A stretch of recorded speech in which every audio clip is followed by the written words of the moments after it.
Hi, everyone. Welcome to the channel. If this is your first time viewing this or you're coming back for some more content, welcome back and welcome in. And my name is Dr. Danielle Lord. I am the founder and principal of Archetype Learning Solutions. And on this channel, we talk about all things employee engagement. So our strategy is simple: engage everyone every day through quality daily interactions. And we strive to go a little bit deeper than most things employee engagement. I have spent 32 years doing this work. I have done many employee engagements, if you will, strategies, planning, survey, all kinds of things. So we talk a lot about employee engagement. As I mentioned, we try to go a little bit deeper than what's normally discussed. And oftentimes what's normally discussed and where the real meat and opportunity is missed is that we tend to view things on the surface level, and humans are much more complicated than the surface just allows us to see. So in today's topic, we're going to talk about Herzberg's two-factor theory, which was also the basis of my book, Engaging Your Employees, and the 12 heart-centered strategies that we use in the book, which really do get to the meat of our strategy, which is engaging everybody every day. So Herzberg's two-factor theory. Let's just take a quick look at what that is. So I will share my screen here and we'll put these notes in the comment section. All right. So Herzberg's two-factor theory was originally posited in 1959. And Herzberg was a social psychologist, and he said that job satisfaction is based on, or job satisfaction and dissatisfaction are based on two distinct different elements, what he called hygienic factors and motivator factors. And you have to have some element of hygienic factors in order to have job satisfaction, but you can't increase job satisfaction by adding more hygienic factors in order to. So the hygienic factors are kind of the base of your satisfaction. If you don't have good hygienic factors, you're not even going to have satisfaction. You'll have dissatisfaction overall. But you cannot increase your satisfaction unless you have motivator factors. And so we'll break down the two distinctions and differences between hygienic and motivator factors in just a minute. I just first want to caveat this by saying, oftentimes when we talk about employee engagement, we use the term engagement very specifically rather than satisfaction, because we know that satisfaction itself is not a driver of engagement. For this case, based that Herzberg's work was done 30 years before we started doing employee engagement surveys or understanding that nuance and difference, we'll just go ahead and talk about it in terms of satisfaction and dissatisfaction for this particular video. Okay, so what separates the two, now that we have kind of an understanding of what it is that are hygienic and motivator factors, we're going to go ahead and take a quick look at what some of those are in terms of how they break out. So again, the hygienic factors are the must-haves. We must have these things in our organization to have a level of satisfaction. And those include things like personal safety and good working conditions, fair compensation. And when we think about employee engagement strategies, compensation is often a question that's asked, which I find very frustrating because most compensation is generally outside of the span of control of most managers. So managers really can't do anything about it. And even though I say that employee engagement is an all hands on deck activity, it takes the entire organization working in concert together to have good engagement. But compensation is really not something that the one-up manager has anything that they can do. That has to happen at more of an organizational level.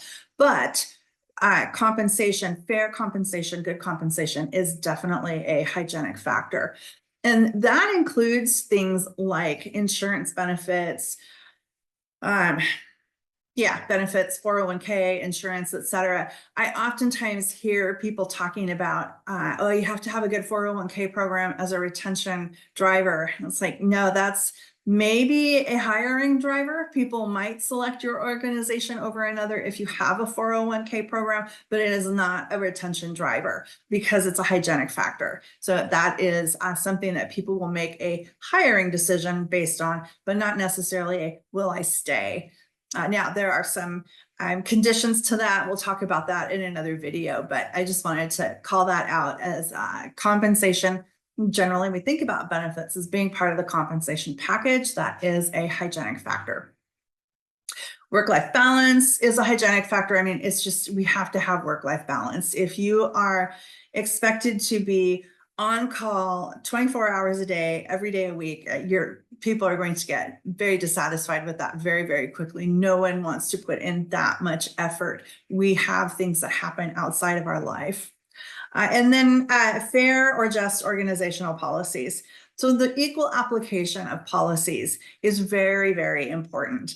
And this is where those tough decisions sometimes have to be made. I have written about this from the experiences of other employees where they've had situations where the top leaders in the organization and even HR have completely ignored or disregarded policies. And the fallout and the ramifications of something like that can be very, very significant. Okay, so those are hygienic factors. Again, I'm going to stress that these are things organizations have to have in order to have a degree of satisfaction, but you're not going to increase your satisfaction unless you have motivator factors. So motivator factors are those things that empower us and motivate us. And these are all very individual, and you can't apply these broadly. These have to be, in most times, in most cases, these have to be applied individual by individual. So I'll set that out as a caveat. So those include rewards and recognition. Again, if I'm rewarding and recognizing everybody in the same manner, 10 employees doing it all the same way, I'm probably going to have 9 unhappy ones because I'm not getting the motivation that is specifically motivating to that individual themselves. So this is why strategies like the recognition recipe cards are very important. That's one of our strategies in the book, is because now I know exactly how somebody wants to be rewarded and recognized for their contributions and hard work and the wins, when we celebrate wins, big or small. Greater or increasing responsibilities, again, very individualized. And same with growth and development and meaningful work. Those things look different for every individual. I might want to remain at an individual contributor level, but still get better at my job or at my role without an expectation that I'm somehow suddenly going to be advancing. So those 3 things look very different to each individual, but all very, very important. And then the capacity to work to the fullest of our own capacity. I kind of got that word in there twice. But this is really, really important. And I've talked about this in previous videos related to role stress and role compression, that I don't get to function to what I know that I can contribute based on my experience, education, and tenure. That is a real demotivator for me. So that's kind of the piece that I've added into Herzberg's motivator factors. Okay, I'll go ahead and stop sharing at this point, and we'll have these slides in the description and the comments below so that you can access these for later your own re-edification or reminders. So, but that's what makes up engagement, is the ability to have these motivator factors. And oftentimes when we talk about engagement, we will allude to these, but they're very surface level and they're kind of aggregated, so that, well, every employee wants rewards and recognition, so let's roll out a rewards and recognition program. But it's oftentimes so ubiquitous that it only hits maybe a quarter of your own employee population, because only maybe 20 to 25% are wanting to be recognized and rewarded in that way. So when we do these things, it's really important to understand what is it that's the actual motivator driver within this motivator bucket, if that makes any sense. So because we're all going to be motivated by we're all motivated by these things, but we're all motivated by these things in a very individual way. All right, so that is the hygienic versus motivator factors, or what is commonly referred to as Herzberg's two-factor theory. Again, this is the basis of all the work that I do. And I oftentimes find one or two things. Just in conclusion, we either put too much of an emphasis on the hygienic factors. I talk in the book about an organization who had employees who are constantly late to work because they couldn't find a parking spot in a crowded and busy hospital. And instead of addressing the real issue that there weren't opportunities for employees to feel recognized or have increasing responsibility, they landed on this idea of a parking garage that's a hygienic factor. It really still didn't address the root cause of the issue.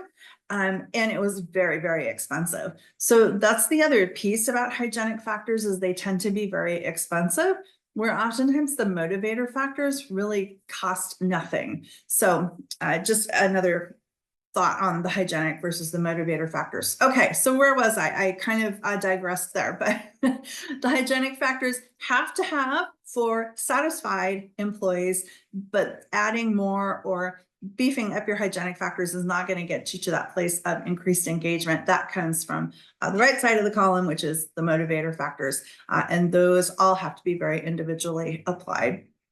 Okay, hope all that made sense. If you've got additional questions, comments, you've seen this at work, you've seen these not at work, let me know in the comments below. Ask a question, leave thoughts, ideas. I absolutely respond to those. Love to engage with you in those conversations. And if this content resonated with you, please like, share, subscribe, and I hope to see you back for another conversation about employee engagement. Until then, I'm Danielle Lord, founder and principal of Archetype Learning Solutions, where we hope to make every organization a great place for your employees to feel successful.